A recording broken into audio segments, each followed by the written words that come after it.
Welcome to lecture 26b for Einstein's principle of relativity. When you get finished with this, you should be able to understand Einstein's principle of relativity.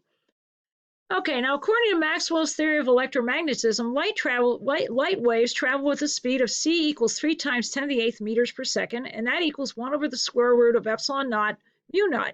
Maxwell's equations are true in all inertial reference frames. Therefore, light travels at a speed c in all inertial reference frames. The speed of light then is truly a fundamental physical constant. So the principle of relativity states that all the laws of physics are the same in all inertial reference frames. The maximum possible speed for an object is the speed of light in a vacuum.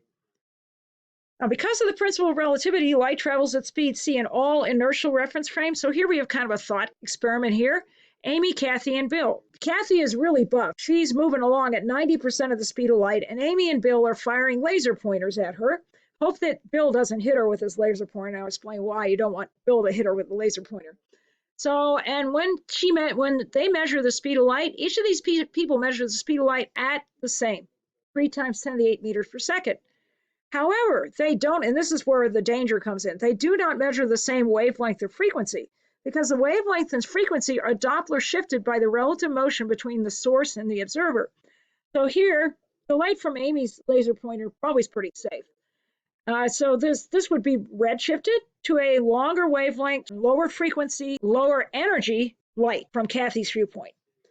Kathy would see the light from Bill's laser pointer, this is the dangerous one, blue shifted to a higher frequency, shorter wavelength, higher energy per photon light. So this is the one that Kathy would have to be worried about.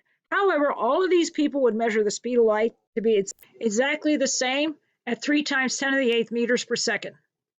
Now, to date, every experiment designed to compare the speed of light in different reference frames has found that light travels at 3 times 10 to the 8 meters per second in every inertial reference frame. So the speed of light is constant in all inertial reference frames, and they've done dozens of experiments on this. Here's one of these experiments that was done. This was done with mesons. Pi mesons are unstable particles, and they emit a photon. And they crank the pi meson, up to 99.975% of the speed of light. When the pi meson emits a photon, the photon is emitted at speed c relative to the pi meson's reference frame. Measurements find that the photon speed in the laboratory reference frame is also c, 3 times 10 to the 8 meters per second, relative to the laboratory reference frame. Now, this says that the speed of light is constant in all inertial reference frames. Every single experiment we've done like this has proven that the speed of light is constant in all inertial reference frames. Race car driver Sam is heading down the final straightaway, approaching the finish line at 100 meters per second. His fans at the finish line straight ahead are shouting.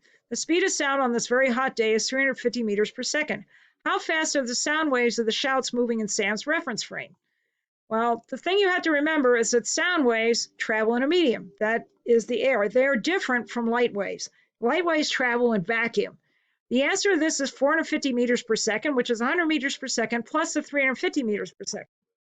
Here, race car rocket driver Susie is heading down a final straightaway, approaching the finish line at 1 times 10 to the 8th meters per second. That's 33% of the speed of light.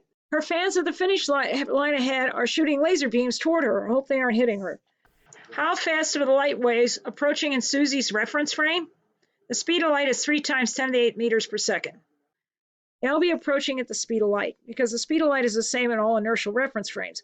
However, I'd be worried about the fact that these are blue shifted to a higher frequency, shorter wavelength, and especially higher energy light. These could be dangerous. Okay, so you have to be extremely careful when you choose a reference frame. Make sure your frame is not accelerating. That's number one. Number two, when you pick a reference frame, pick something that makes sense. And the only way you can do that is by practicing. So here we have two reference frames. This is S and S prime. S prime is moving to the right relative to frame S. And notice that these velocities here are not the same in the two frames. So when you pick a reference frame, that can either make or break your ability to solve a problem in special relativity. Thank you.